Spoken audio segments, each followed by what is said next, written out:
ओम शांति।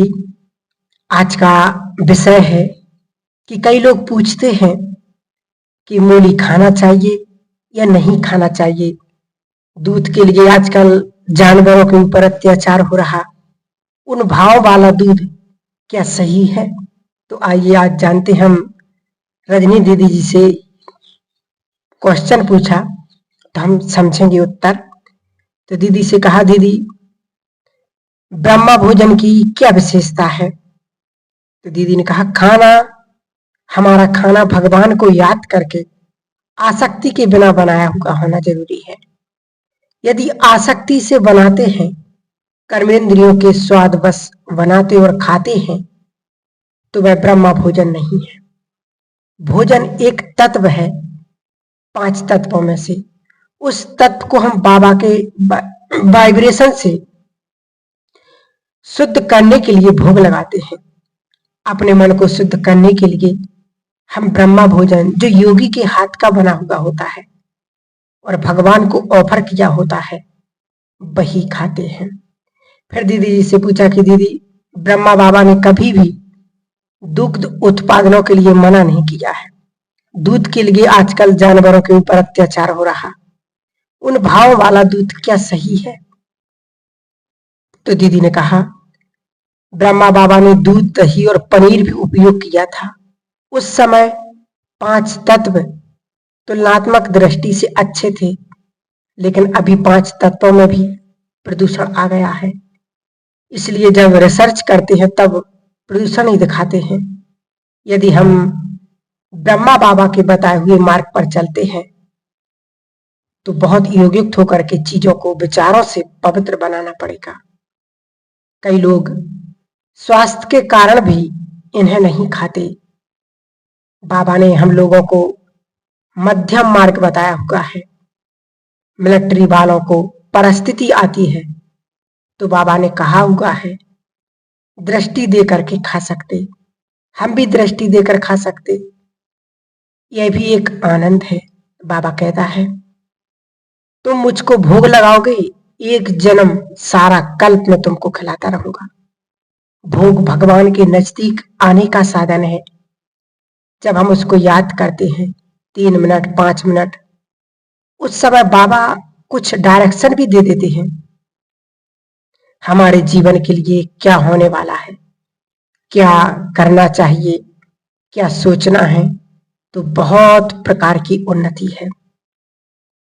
फिर दीदी से पूछा कि दीदी ज्ञान में चलने वाली कई बहनें सेंटरों में या लौकिक में 10-12 दिन 18 दिन खाना नहीं खाती।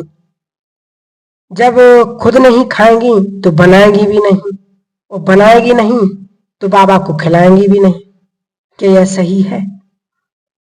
दीदी ने कहा, एक बार डबल विदेशियों को भोजन के लिए बताया गया था कि यदि तुम बहुत बिजी हो तो दूध गर्म करके उसमें थोड़ी चीनी, केसर, इलायची डाल करके बाबा को ऑफर करो। प्यार से ऑफर जरूर करो। ऐसा दिन ना हो कि ऑफर ना हो। कई लोगों के पास समय होता है परंतु सृष्टि के कारण नहीं बनाते, वह गलत है। अपनी हेल्थ के कारण नहीं बनाते, वह उनके ऊपर है। परंतु बाबा को तो भूखा नहीं रख सकते। बाबा के लिए कुछ भी बना सकते हैं और बाबा को भोग लगाना है। बाबा को तो नहीं चाहिए, शक्ति तो हमको ही चाहिए ना। हम अपने लिए ही कर रहे हैं। फिर दीदी से पूछा कि कई बहनें यदि यज्ञ में कुछ नुकसान हो गया, कुछ गलती हो गई, तो खाना छोड़ देती हैं। तो दीदी ने कहा, खाना छोड़ना तो हठयोग हो गया ना। अपने अंदर जो खराब सोच रूपी खाना है उसको छोड़ना है। विचार भी तो एक खाना ही है ना। खराब विचार उत्पन्न नहीं करने हैं। मैं समझती हूँ हम योग करें और कम खाएं। दीदी मनमोहनी जी हमेशा कहती थी कि बताया करती थी कि कुछ भी हो जाए तो योग में बैठ जाओ और महसूस करो तो परिवर्तन होगा। और खाना कम खाओ, लेकिन एकदम छोड़ देना, अपने को दंडित करना है, ये तो हठ योग हो गया। इसलिए खाना तो है लेकिन धीरे धीरे कम करते जाना है।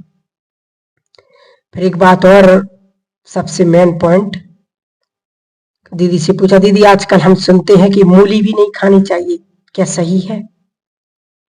तो दीदी ने कहा, ब्रह्मा बाबा ने कहा था मूली नहीं खाओ, क्योंकि उससे थोड़ी सी दुर्गंध आती है।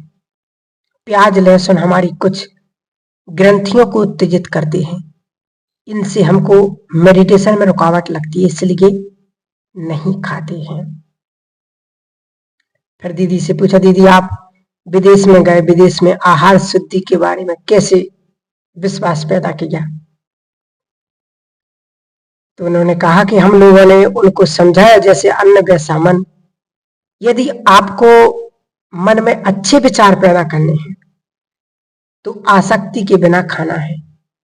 कर्मेंद्रियों के बस होकर के हम खाएंगे तो मन भी वैसा ही चलेगा।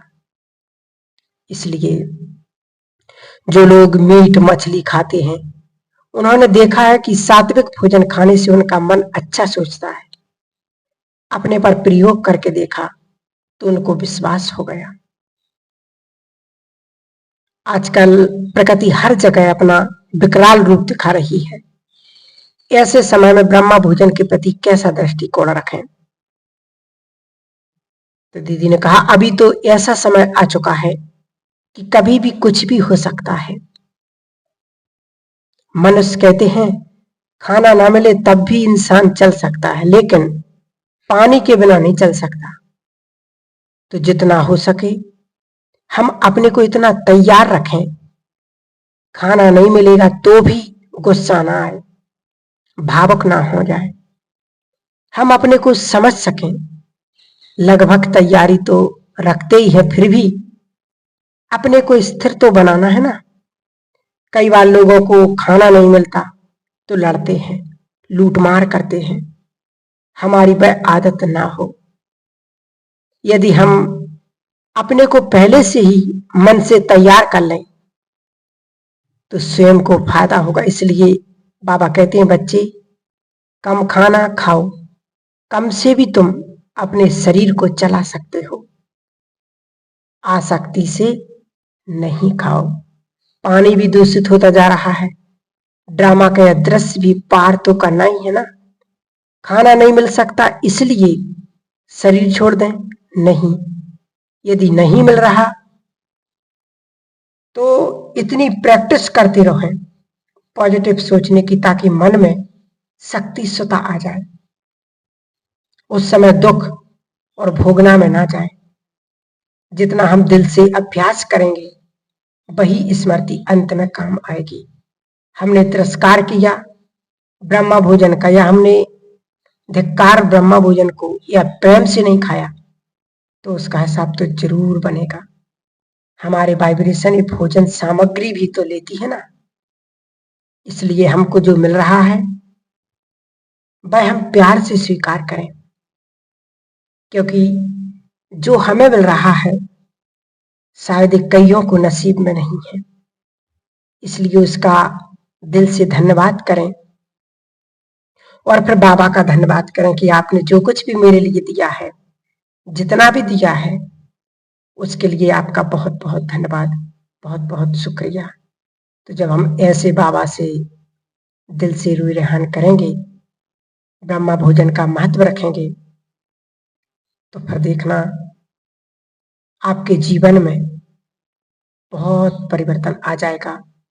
और बाबा ने कहा है कि अंत के समय में ये ब्रह्मा भोजन ही हमारी बहुत मदद करेगा, बहुत सेवा करेगा। इसलिए इसको हमें बहुत अटेंशन से ध्यान देना है, इन बातों को जो बाबा ने हम बच्चों से कही हुई हैं। ओम शांति। कल हम कुछ और नया सुनेंगे।